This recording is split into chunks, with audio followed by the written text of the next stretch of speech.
Okay, and we are live. ¿Qué tal, amigos? Stuart here from Spain Speaks. Another live stream Thursday evening, 7:35 p.m. And we're going to have a look at some of the stories that have caught my attention in the press today. We'll have a look at some comments that have been left on videos recently too.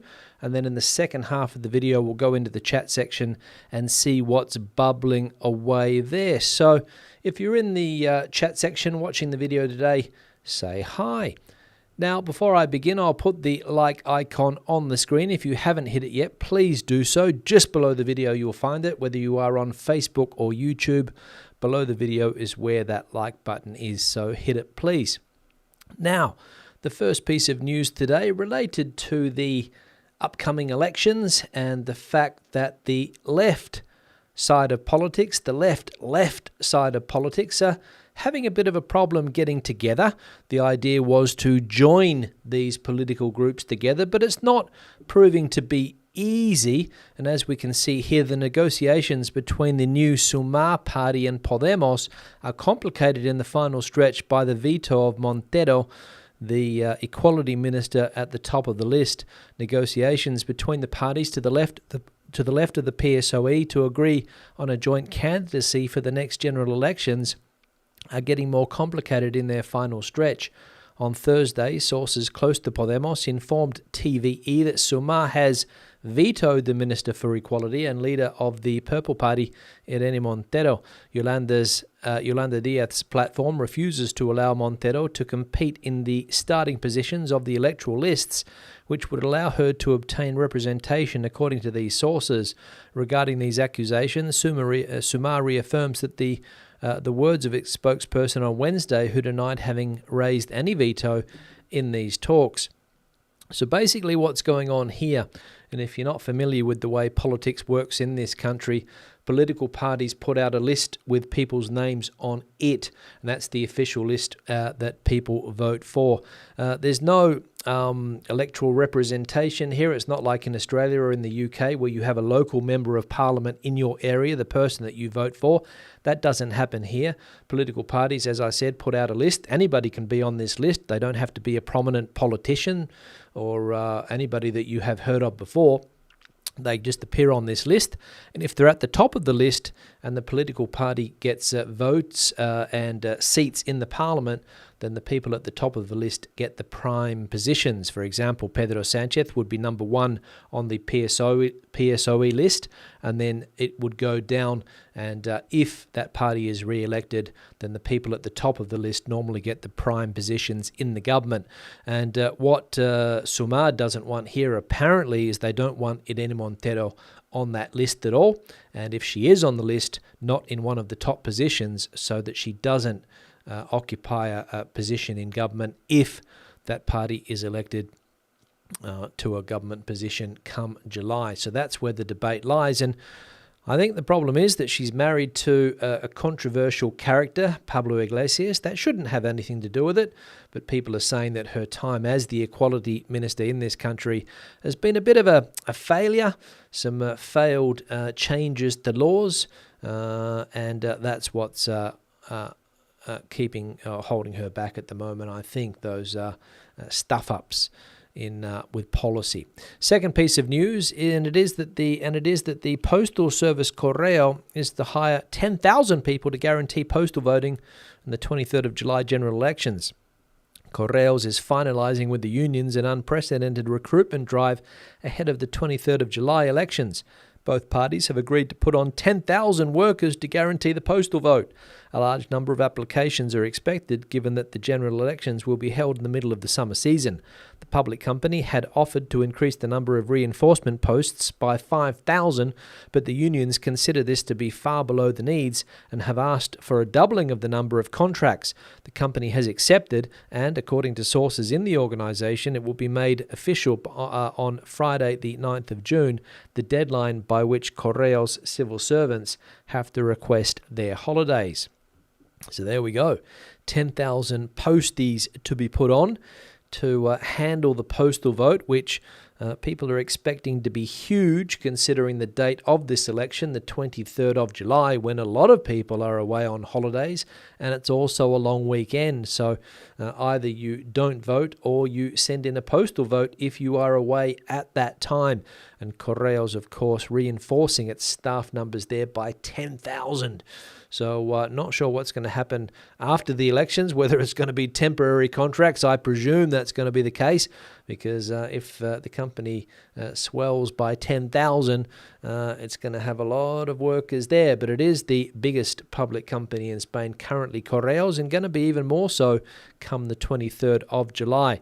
Next piece of news, this one here, regarding to rental apartments, tenants here in Spain, with the new laws recently passed, and apparently tenants can't escape agency fees. Some estate agents are playing us for fools, one person has said. Anyone who has navigated the rental housing market will be familiar with these three concepts: current month, a month's deposit, and a month's agency fees. That is what Jennifer Riva, 32 years old from Seville, is asked to pay in order to rent a flat in her city. But since the 26th of May, when the new housing law came into force, it is illegal for agencies to charge tenants for management fees. In other words, despite being asked to do so, Riva is no longer obliged to pay a month's fees. On visits, we have come across estate agents who take us for fools and tell us that the housing law does not apply, she says. Others say that these are the landlord's conditions and that if we don't agree, we are not suitable for renting. The consumer organisation FACWA filed a complaint on Wednesday against around 30 estate agents after finding that they were violating the new law. Now, anybody looking to get a rental property or people currently renting here in Spain, I've had a few people write to me telling me that landlords are trying to push their rents up by sometimes 10% in line with current inflation levels. But a new rule in that housing law states that inflation this year when it comes to, or IPC changes when it comes to rental contracts, can't be more than 3%, I think. So some people are trying to get squeezed when it comes to rent increases. And also when you get a flat for the first time, a previous condition which was that you paid 1 month's rent up front. What else did they say there? They also said that you pay a month's deposit and then a month's in agency fee. So you had to pay basically 3 times the rental price.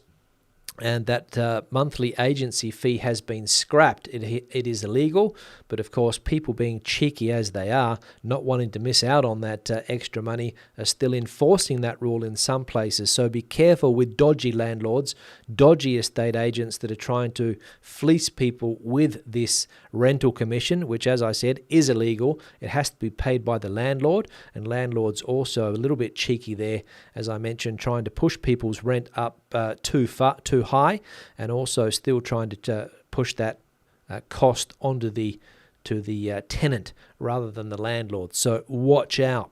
And if you're not familiar with your rights, I recommend that you speak to somebody who is an expert in this, an independent person, not somebody sitting in the estate agents, and not somebody who has a flat to rent, somebody independent of the process to get good advice. Another piece of news here. Important news for people that are planning to come to Spain in a van. Is it legal to sleep overnight in a van in Spain? Holidays are approaching, and among the options that are gaining more and more followers are those of renting a motorhome or travelling in your own camper van. Having a space to sleep and cook in the same vehicle provides a degree of freedom and comfort compared to the traditional forms of tourism. However, motorhoming is not unregulated, and one of the things you need to be clear about when organising your trip is where you are allowed to stay overnight. The current regulations establish some nuances between the terms overnight stay, camping and parking for motorhomes and camper vans. According to instruction 08/V/74 of the Directorate General of Traffic, it is legal to spend the night in your vehicle in Spain, regardless of whether it is classified as a car or van. Drivers can spend the night inside their motorhome as long as it is properly parked and its occupants do not exceed the perimeter of the vehicle. And vehicles classified as dwellings may stay overnight in an ordinary parking space. The regulations allow the users of caravans and camper vans to open the skylights or raise the roofs, but prohibit exceeding the road markings of the car park or the established time limit. In other words, nothing prevents you from sleeping in your van or car as long as you do not carry out camping activities such as opening the awnings or taking chairs out onto the street. So, no problem to sleep in your van or car overnight as long as it's properly parked, but illegal to stick out your camping table and camping chairs and perhaps have breakfast in the car park. That is what is illegal, and that is what you will get fined for should the civil guard or local police pick you up doing that. But apart from that, no problems to have an overnight stay in a parking area here in Spain. But as we saw, providing that it is a legal parking space. Now, into the comment section I go. Let's have a look if I can find the first one here. Before I do, I'll put the little like icon on the screen again. If you haven't hit it yet, please do so. We're up to like 50, so you might be like 51 or 52. So hit that button, please. First comment, this one here from Steve. Digital IDs. Stu, you talk about this as if it's a small thing. People will walk like sheep into government control over our personal information. Next, they'll be telling us a central digital currency instead of cash will make everything easier, much easier for us all. Very concerning, and we should be more aware of government involvement in our privacy. Now, Steve, I mentioned this the other day, and I recommend that if you are living here in Spain, get yourself a digital certificate. And the point that you make there is irrelevant here in Spain because you have an ID card which is obligatory to live in this country as a resident, and that means that somebody's controlling you with basically everything you do. You can't do virtually anything in this country without having to show your ID card or giving a copy of that ID card. Now, I know if you live in a country like the United Kingdom, or if you live in the States or Australia where there are civil libertarians on the case and you don't need to have any form of identification in theory. If you don't drive, you don't have a driver's license. If you don't travel, you don't need to have a passport. And basically, all you have is a birth certificate. You are allowed to get away with that. But here, no. Everybody is controlled by a number, whether you are a resident, foreign resident, or whether you are a Spanish person, you have a DNI, a national identity card. And when it comes to doing things bureaucratically, you've got two choices. You can either go to the office, line up in a queue, if you're able to get an appointment, that is, or you can get a digital certificate and do things online. And that's what I would recommend, because otherwise here, doing bureaucratic processes can be a nightmare if you have to do them in person. But as I said, this is not a country where there are, civil liberties that you don't need to show any form of identification. But here you do, and you have to carry your ID card on you wherever you go. That is the law. So thanks, Steve. Another one here from Michael talking about beer. My local Aldi here in the Algarve regularly has 50ml tins of San Miguel on sale for the crazy low price of 79 cents a tin. I usually buy 24 or more of that price, normally 129. Is this overproduction? That is an inventory clearance issue, or just clever marketing to capture some of the Portuguese market dominated by two breweries? As for me, I don't care. It's a nice beer at that price, whatever you think. This beer, San Miguel, the company Mau San Miguel. Mau is the big beer here in Spain. San Miguel is basically a secondary beer. You'll see it in supermarkets. You'll see it in a few bars and restaurants on tap, but the key word there is a few. You won't see it in many places. Mau dominates the market in a lot of the country. Catalonia, another beer dominates. Andalusia, another beer dominates. Galicia, another beer dominates. Different beers dominate around the country, but San Miguel, from what I've seen in my travels, doesn't dominate anywhere. So you get it on discount regularly at supermarkets here as well. 2 for the price of 1, or even cheap prices like you get there in Portugal, 79 cents a can. Is it a bad beer? No. Is it drinkable? Yes. So get yourself a bargain, pick it up, and enjoy cheap beer. 50ml cans in Portugal, cheaper here in Spain, 79 cents a tin. Go for it. Another one here from Mick, also talking about beer. Hi Stu, since settling in Moreda, Mau Red has become my beer of choice. 330ml bottle for $3.25. Yeah, I'm not sure whether that's a competitive price or not, Mick. I think here in Madrid, for a bottle of the red stuff, the Mau Red, You'd probably pay maximum if you were sitting outside around €3, I would say, maybe $2.75, $2.50. I remember, and I'm showing my age, but I remember where you could pick up a bottle of that stuff for around $1.75 at a bar. Those days have gone, unfortunately. But $3.25, don't know whether that's expensive or not. If it's indoors or outdoors, let us know, Mick, and let us know what other people pay for a bottle of that Mal Red at your local bar or establishment. Thanks, Mick, for sending that one through. Another one here from Andrew. Hi, Stuart. I like your travelling videos this year. Is there more to come this summer? Keep up the great work. From a lovely, sunny Northern Ireland, all the best. Andrew, thank you for liking those videos. A lot of effort and time goes into those videos. You have to travel to a place. You've got to find a hotel. You've got to do some research about the place. You've got to walk around holding a camera for hours. When I went to Vigo, I think that day I walked some 20 kilometres around the city filming, and my feet were sore. So thanks to see that you like it. And there will be more travel videos. I've got more planned. I have a list of a couple of places that I would like to go to here in Spain. Some of the more unknown parts of the country, not necessarily the popular places, because everybody's filming content in those places nowadays. The Canary Islands, everyone seems to have a camera sticking stuff on YouTube. Other beach places, people walking down the beach with a camera, filming people on the beach. Be careful doing that if that's what you're planning to do. But everyone seems to be filming and posting nowadays. So I'll go to some of the places in this country that are a little bit off the beaten track. So stay tuned for that. Another one here from Shiny Things. It always makes me laugh, Stu, when you say Madrid, which is the capital of Spain at the moment. I always think, why, what's going on? Yeah, I say that tongue-in-cheek, Shiny Things, because with the political situation in this country, you never know what's going to be the next thought that pops into a Prime Minister's mind.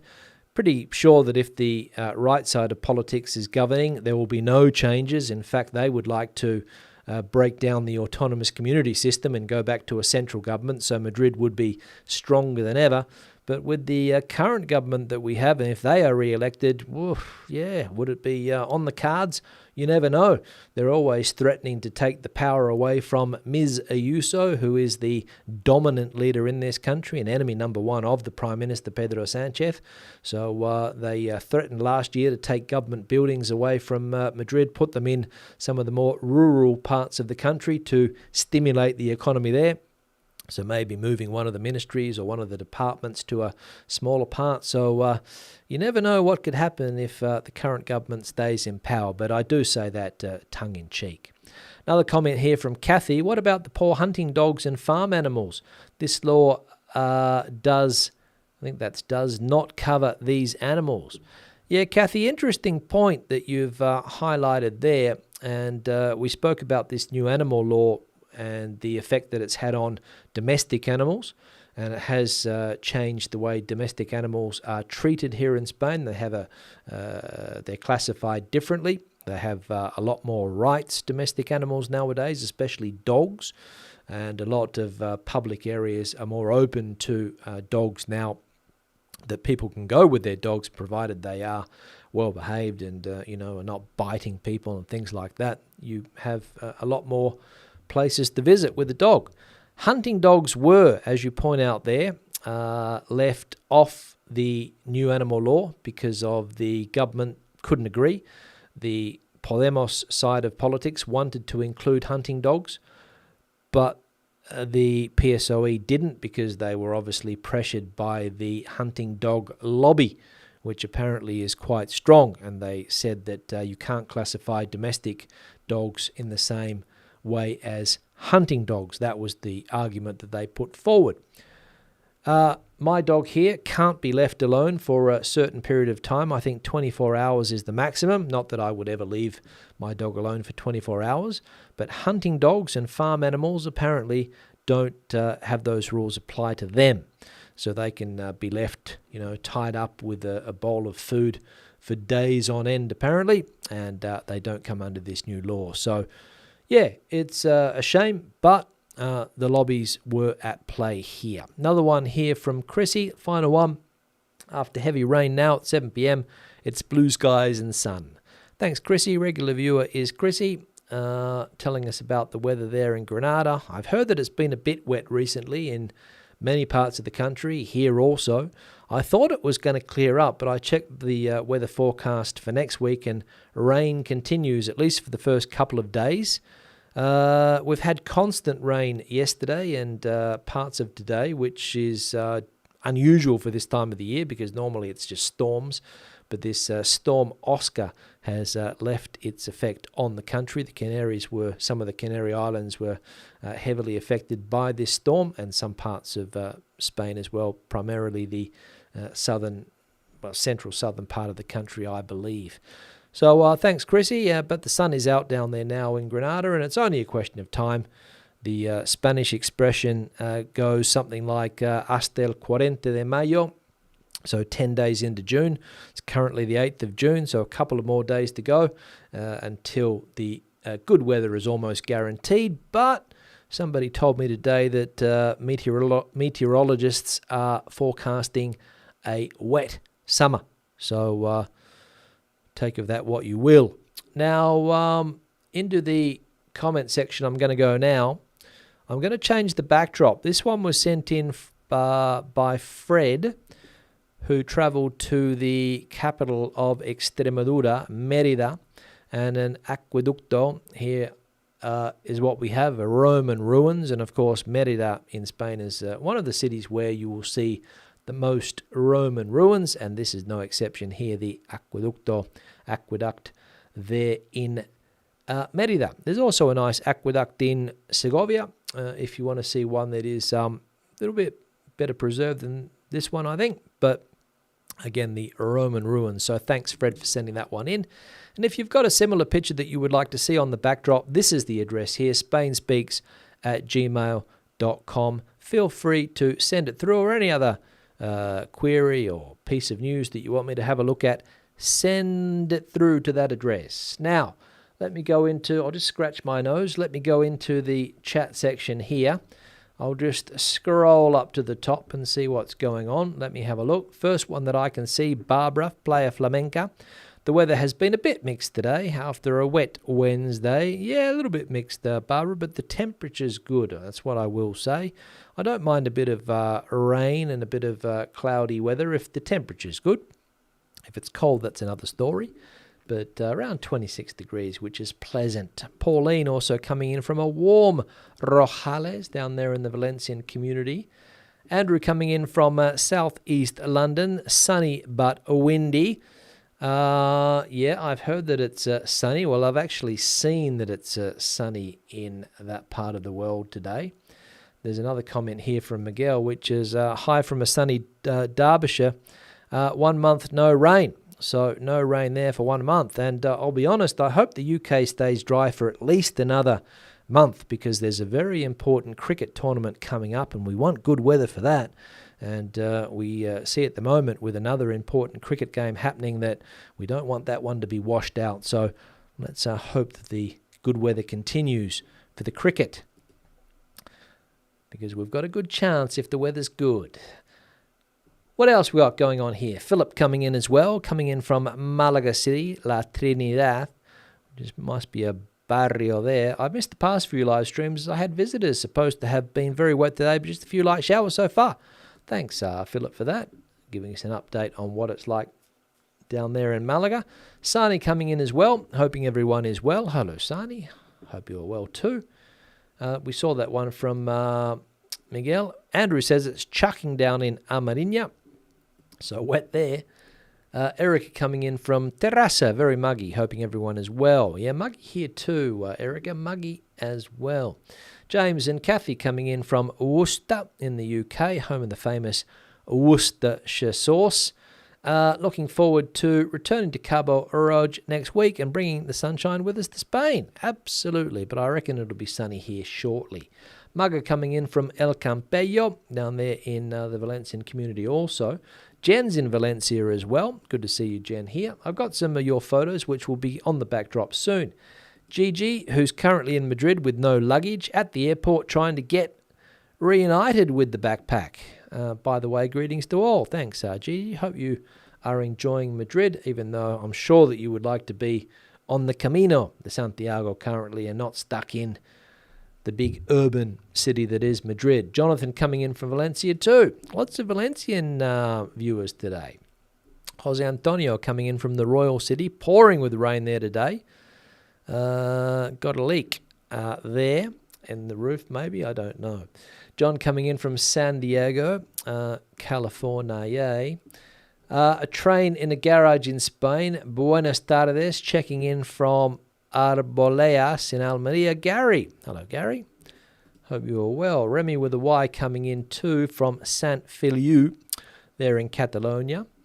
Dion saying hi. Hi, Dion. Hope you are well. Frank coming in from a sunny Crawley, which seems to be the trend in the United Kingdom, or at least England today. Sunny.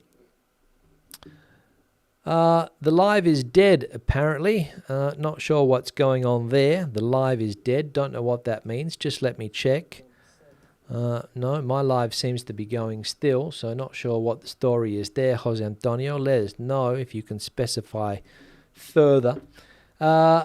Dee's in the chat as well. Hi, Dee. Janet's coming in from Oxford.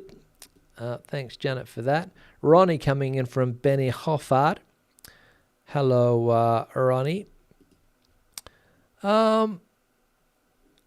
No, the live could still pull through. Don't know what's going on. This from Maurice there. Fee coming in from Valencia too. Lots of Valencian viewers.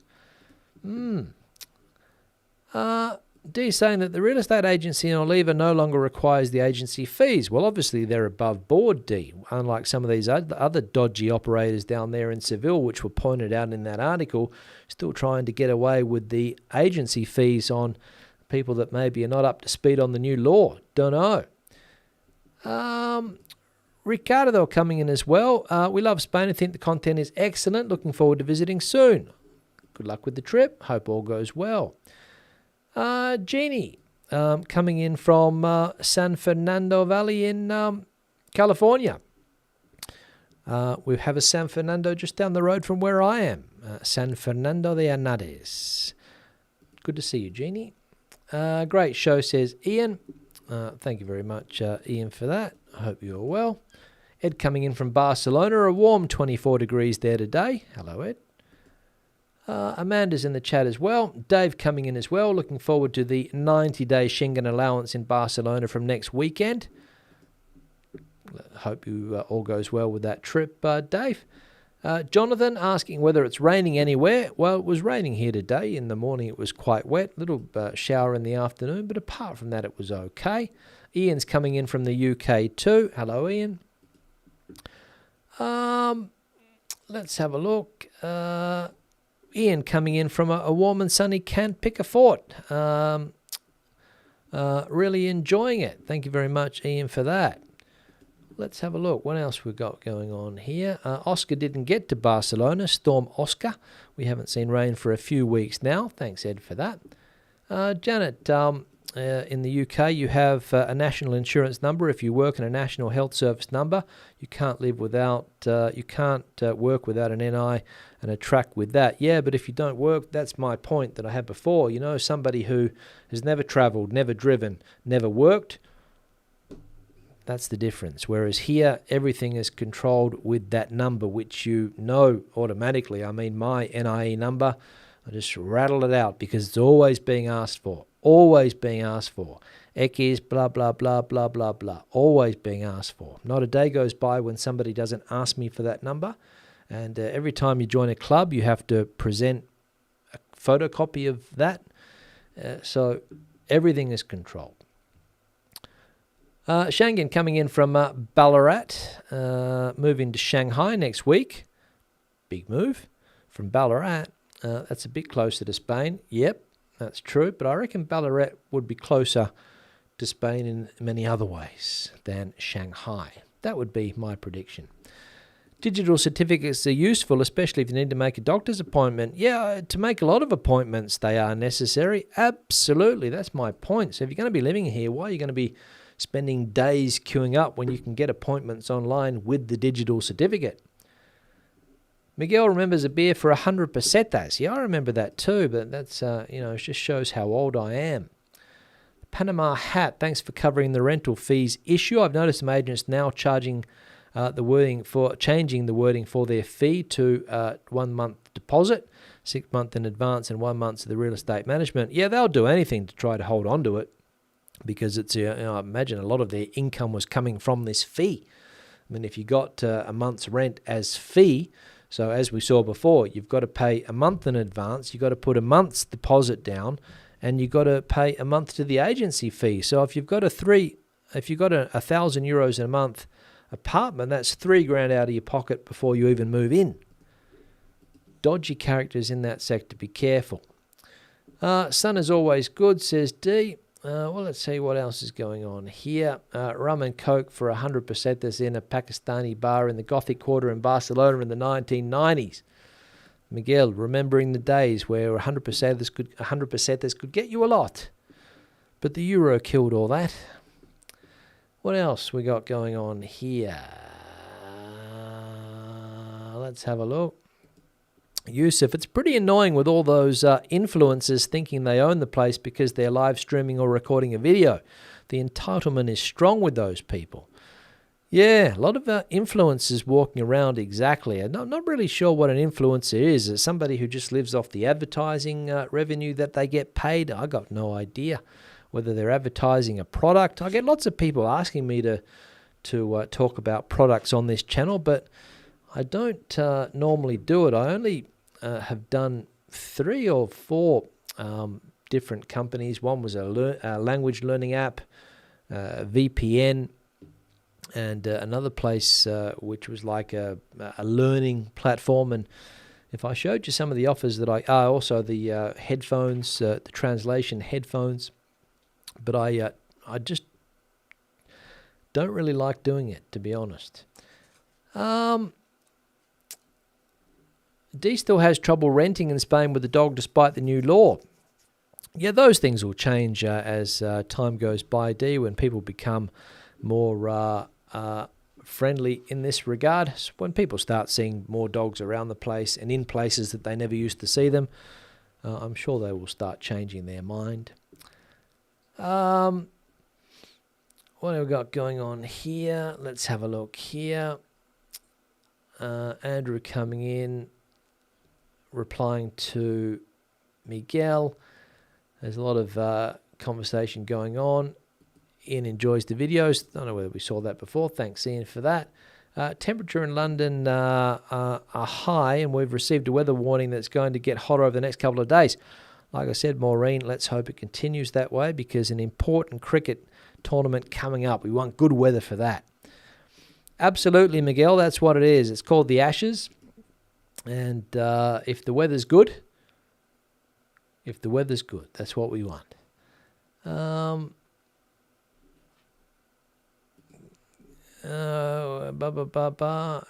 not talking about digital currency. I'm talking about a digital certificate. I didn't mention anything. Somebody else mentioned a digital currency. I didn't say anything about it.